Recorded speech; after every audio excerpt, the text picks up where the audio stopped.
Hello everyone, welcome to my channel. आज अपन कर रहे हैं चैप्टर नंबर 10 है। चैप्टर का नाम आपको दे रखा है कौन।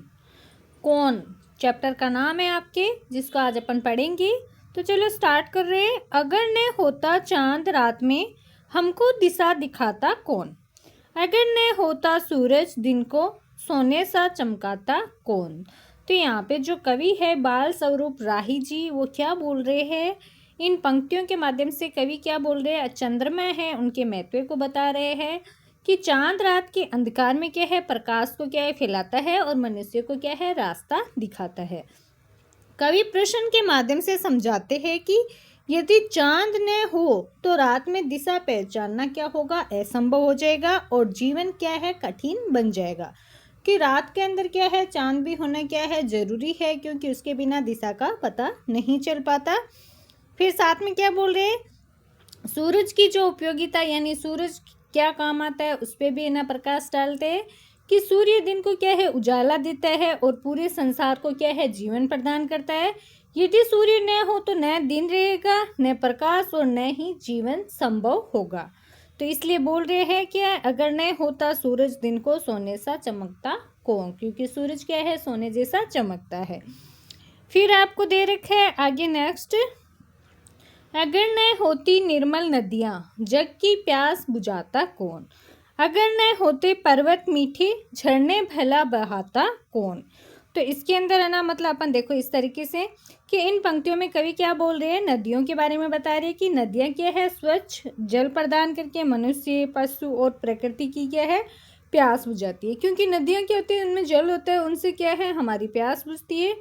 यदि नदियाँ न हो तो पृथ्वी पर जीवन का अस्तित्व ही समाप्त हो जाएगा, क्योंकि जल के बिना जीवन क्या है असंभव है। फिर है अगर न होते पर्वत, मीठे झरने भला बहाता कौन।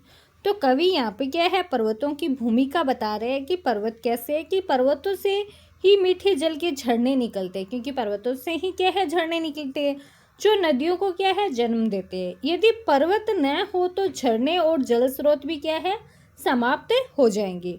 उसके बाद में ना कवि क्या बोल रहे हैं, देखो अगर न होते पेड़ भला, फिर हरियाली फैलाता कौन। अगर न होते फूल बताओ, खिल खिल कर मुस्कुराता कौन। तो यहाँ पे कवि क्या बोल रहे हैं कि अगर है ना इन पेड़ों के महत्व को समझा रहे हैं कि पेड़ क्या है धरती को क्या है हरा भरा बनाते हैं और हमें क्या है शुद्ध वायु देते हैं। पेड़ों के बिना क्या है पृथ्वी क्या है बंजर हो जाएगी और जीवन क्या है संकट के अंदर पड़ जाएगा, क्योंकि पेड़ों से ही हमें क्या है ऑक्सीजन भी मिलती है जो प्राणदायक वायु भी होती है।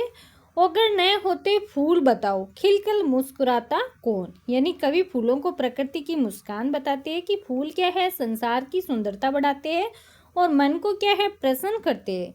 यदि फूल ना हो तो प्रकृति का सौंदर्य क्या है फीका पड़ जाएगा।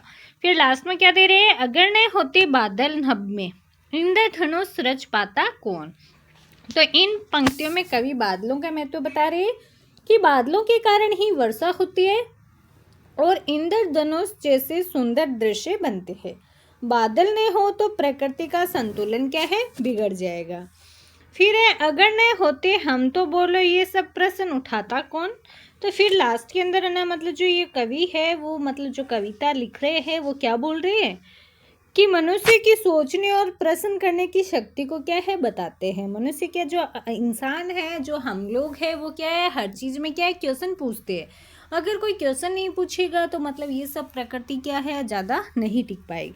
यानी मनुष्य की ही प्रकृति को समझने का प्रयास करता है। यदि मनुष्य न हो तो इन सभी प्रश्नों को उठाने वाला भी कोई नहीं होगा। फिर आपको दे रखे हैं क्वेश्चन आंसर है बातचीत के लिए, अगर चांद और सूरज न होते तो क्या होता। तो अगर चांद और सूरज न होते तो न दिन होता न रात होती और धरती पर जीवन क्या है संभव नहीं होता। फिर नेक्स्ट आपको क्या दे रखे है, क्या आपने इंद्रधनुष देखा है। तो अपन क्या है बरसात के टाइम में आप बहुत बार देखेंगे इंद्रधनुष बना हुआ दिखाई देगा इस तरीके से, इधर आपको डायग्राम में दे रखा है। तो हाँ हमने क्या है इंद्रधनुष देखा है, इसके अंदर लिखेंगे। फिर है इंद्रधनुष कब बनता है पता कीजिए। तो इंद्रधनुष कब बनता है, इंद्रधनुष वर्षा के बाद जब धूप और बादल एक साथ होते हैं तब क्या है बनता है।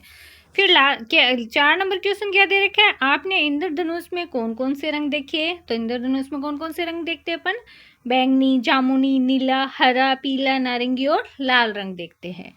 फिर आपको दे रखा है सोचिए और लिखिए, इन शब्दों से प्रश्न बनाने आपको कौन, कहाँ, कैसे, किसने, किसके, क्यों और कब से आपको क्या करना है, क्वेश्चन बनाना है। तो चलो अपन बनाते हैं। कौन, ये काम कौन करता है, कौन से बना लिया अपन ने, कब, इंद्रधनुष कब बनता है, कहाँ, नदी कहाँ बहती है, कैसे, फूल कैसे खिलते हैं, क्यों से, पेड़ क्यों जरूरी है, किसके, ये किताब किसके लिए है, किसने, ये कविता किसने लिखी।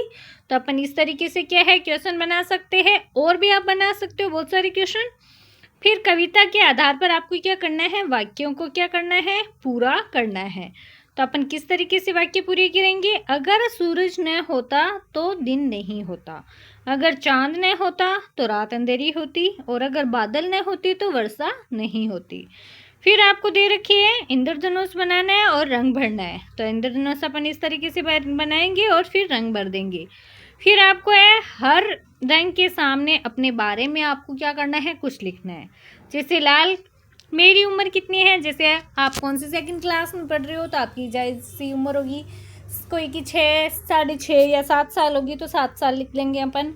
नारंगी, मेरे घर में कितने, आपके घर में कितने सदस्य रहते हैं वो लिखना है। जैसे मेरे घर में 4 लोग रहते हैं, मैं गांव में रहती हूँ। हरा, मुझे पालक या सब्जी खाना बहुत पसंद है। हरे कलर का बताना है इसमें आपको, नीला, जैसे मेरा मनपसंद रंग नीला है। जामुनी, मुझे गाय बहुत पसंद है। जानवर का नाम लिखना है आपको कोई भी एक। बैंगनी, मैं डॉक्टर बनना चाहती हूँ। तो आप क्या बनना चाहते हो यहाँ पे आपको क्या करना है, लिखना है। तो इस तरीके से अपना ये सुंदर सा अच्छा सा जो पार्ट था वो कविता थी वो पूरी होती है, और अगला चैप्टर अपन करेंगे अगले पार्ट में। Thank you.